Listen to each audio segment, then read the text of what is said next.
आज हमारा टॉपिक है Golgi apparatus. So Golgi apparatus, it is also known as Golgiosome, it is also known as Golgi bodies, and it is also known as Golgi complex. So for one organelle there are three other names as well. So how you will you can define Golgi apparatus?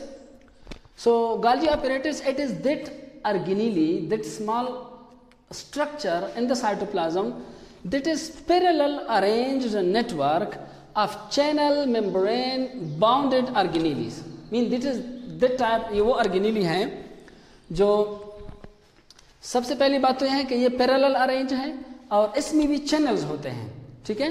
और ये channels, इन channels को भी हम cisternae कहते हैं। तो ये वो ऑर्गेनेली है जिसमें पैरेलल अरेंज चैनल्स होते हैं, साइटोप्लाज्म के अंदर मौजूद हैं। तो आगे इसको किसने डिस्कवर किया था? इसको डिस्कवर करने का वाले का नाम था कैमेलो गोल्जी इन 1898। और ये कहाँ से बिलोंग करता था? It was belong to Italy. So the Italy citizen people is known as Italian. So Camillo Golgi was Italian scientist. इसने ओवल, आप जानते हैं OWL, ओवल के ब्रेन को वो स्टडी कर रहा था, ब्रेन सेल को।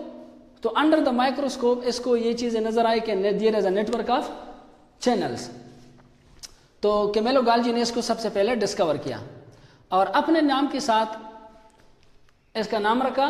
इसी वजह से इसको कहते हैं गोल्जी apparatus। तो गोल्जी apparatus इसको आजकल ज्यादा मुनासिब नाम दिया जाता है, वरना पहले जो है इसको ये नाम दिए जाते थे।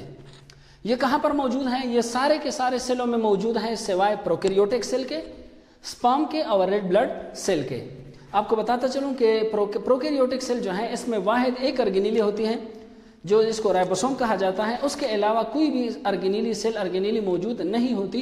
इसी वजह से हम हर ऑर्गेनेली में लिखते हैं कि it is present in all the cell except prokaryotic cell. इसके अलावा यूकैरियोटिक सेल में ये स्पर्म के अंदर भी मौजूद नहीं होते। जो मेमेलियन स्पर्म्स होते हैं उसमें एब्सेंट होते हैं, as well as it is absent in the mature red blood sales.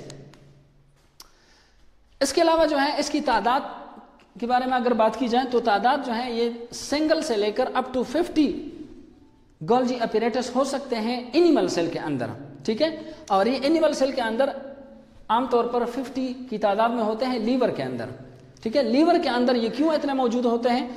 वो इसी वजह से क्योंकि हमारे बॉडी के अंदर जो लीवर है it has more than 400 functions, multi functions.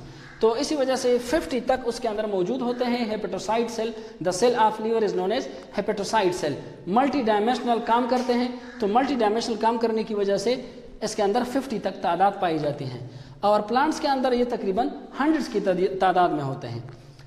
Golgi apparatus इसको कहा जाता है। तो इसकी बॉडी किस चीज से मिलकर बनी है, इनकी बुनियादी यूनिट क्या है, इसके बारे में बात करता चलूं कि इसकी तादाद जो है, इसके बेसिक यूनिट जो है वो कहलाते हैं सिस्टर्नी। और सिस्टर्नी 5 से लेकर 8 तक होती हैं। आपको मैं बाद में इसका स्ट्रक्चर बताता हूं। तो इसके अगर स्ट्रक्चर की बात की जाए तो इसके स्ट्रक्चर में गोल्जी apparatus को अगर आप देखें तो इसके बॉडी के 3 पार्ट्स होते हैं। एक को कहते हैं सेस फेस, दूसरे को कहते हैं मिडल फेस, एक को कहते हैं ट्रांस फेस। तो सेस फेस वो फेस होता है जो न्यूक्लियस के साइड पर होता है, न्यूक्लियस। और ट्रांसफेस वो होता है जो सेल मेम्ब्रेन की तरफ होता है। और मिडल फेस वो होता है जो middle region of Golgi apparatus जो दरमियान में सिस्टर्नी को शो करते हैं। इसी तरह इसका जो फंक्शन है वो फंक्शन क्या है, उस फंक्शन का सारा क्रेडिट किसको जाता है वो आपको बताता हूं। तो इसका फंक्शन जो है वो क्या है स्टूडेंट, आपको थोड़ा सा पिछले लेक्चरों के साथ वो आपको उसका बैकग्राउंड बताता चलूं। अगर पिछले लेक्चर आपको याद हो, आपने देखे हो, तो हमने यहां से लिया था कि rough endoplasmic reticulum form ribosome, ठीक है। अब ये राइबोसोम बनाने के बाद these are transported in the form of granules, in the form of vesicles and transported to the Golgi bodies. दूसरा स्टेप ये है। तीसरा स्टेप यह है कि गोल्जी apparatus इसको क्या करता है, Golgi apparatus it is act as a reception. तो ये रिसेप्टर के तौर पर काम करता है उन वेसिकल्स को स्मूथ एंडोप्लाज्मिक रेटिकुलम से या रफ एंडोप्लाज्मिक रेटिकुलम से, लेकिन पहला स्टेप स्मूथ एंडोप्लाज्मिक रेटिकुलम है, क्योंकि smooth endoplasmic reticulum help in the formation of lipid. अगर वो लिपिड को बना रहा है, लिपिड सिंथेसिस कर रहा है, तो लिपिड बनाने के बाद वो इसको रफ एंडोप्लाज्मिक रेटिकुलम की तरफ भेजेगा। रफ एंडोप्लाज्मिक रेटिकुलम इसको आगे भेजेगा गोल्गी अपैरेटस की तरफ। तो Golgi apparatus act as a reception, वसूल करने के बाद इस पर क्या करता है, इसकी फिनिशिंग करता है। फिनिशिंग आप जानते हैं आमतौर पर कॉमन टर्म है, और इसके अलावा फिर फिनिशिंग का मतलब है तरतीब देना, ठीक है। और पैकिंग है कि जो मटेरियल फॉर एग्जांपल कार्बोहाइड्रेट है, प्रोटीन है, जिसने जहां से सिक्रीट किया है, phospholipid is secreted by smooth endoplasmic reticulum, या इसकी या इसी तरह जो है ना स्मूथ एंडोप्लाज्मिक रेटिकुलम ने लेट सपोज इसके अलावा कोई और काम किया है, या फॉर एग्जांपल कोई चीज़ ट्रांसपोर्ट की है रफ एंडोप्लाज्मिक रेटिकुलम को, और रफ एंडोप्लाज्मिक रेटिकुलम ने प्रोटीन को सिंथेसाइज किया है, तो वो जब आ जाते हैं तो उसकी पैकिंग के तौर पर गोल्गी बॉडीज काम करता है। उसके बाद जो है डिस्पैच ऑफ मटेरियल, डिस्पैच किसको कहते हैं, आमतौर पर ऑफिस में लेटर डिस्पैच किए जाते हैं, रवाना किए जाते हैं according to their corresponding address. तो फिर जो मटेरियल है according to the demand they are dispatched. So आपको अभी गोल्गी अपैरेटस की थोड़ी सी कहानी बताता चलूं। एक चीज यहां पर, एक चीज एक जगह पर बन रही है, smooth endoplasmic reticulum, rough endoplasmic reticulum factory की तरह है, ठीक है। वहां पर एक चीज बन रही है, बनने के बाद ये गोदाम में चले जाते हैं। गोदाम, जो गोदाम है, तो गोदाम क्या है, वो गोल्गी बॉडी, वो गोल्गी अपैरेटस है। वो गोल्गी अपैरेटस में वो आके इसको रिसीव किया जाता है, इसकी फिनिशिंग की जाती है। जो इमेच्योर से मैच्योर में स्टेज में, first stage to last stage लाया जाता है, फिर उसकी पैकिंग की जाती है, जिस तरह दवाएं, जिस तरह मटेरियल्स पैक किए जाते हैं, स्टोर किए जाते हैं। फिर उसके बाद गोदाम को, गोदाम के मालिक को अगर कोई कॉल कर ले या अकॉर्डिंग टू द डिमांड जो है वे फिर वो दोबारा लोडिंग करता है, और करस्पॉन्डिंग एड्रेस पर या करस्पॉन्डिंग रीजन्स पर फिर वो अपने सामान को गोदाम से रवाना करते हैं।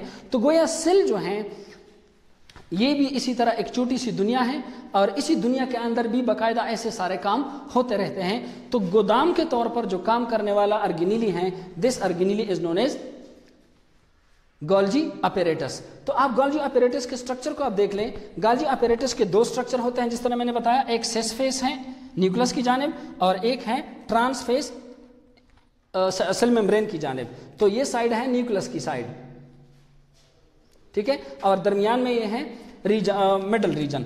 अब इसके अंदर 1 2 3 4 5 ये 5 सिस्टर्नी है।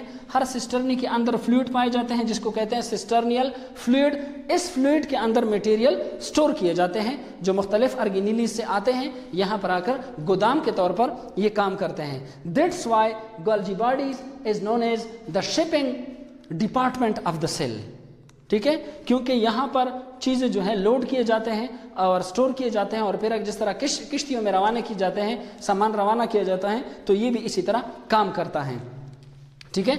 और इससे जब चीज़ें निकलती हैं, रवाना किए जाते हैं, तो वो किस शक्ल में रवाना किए जाते हैं। स्टूडेंट ये पॉइंट नोट करने की बात है, ये जो ट्रांसफेस हैं, इस साइड से लाइसोसोम जो हैं ये ग्रेन्यूल्स के शक्ल में निकलते हैं, और इन ग्रेन्यूल्स के अंदर डिपेंड करता है कार्बोहाइड्रेट है, प्रोटीन है, लिपिड है, डिपेंड करता है डिमांड्स पर। तो लाइसोसोम अगर हैं, तो लाइसोसोम हम उसको तब कहते हैं कि अगर ये जा रहा है और इसके अंदर कोई एंजाइम है, तो तब हम इसको लाइसोसोमल ग्रेन्यूल्स कहते हैं या लाइसोसोमल अर्गेनिली कहते हैं। हाँ, अगर इसके अलावा कोई और लिपिड इसके अंदर जा रहा है या इसके अलावा कार्बोहाइड्रेट जा रहा है, तो आमतौर पर इसको वेसिकल्स कहा जाता है। This is something about Golgi apparatus. अब इसके बाद है राइबोसोम।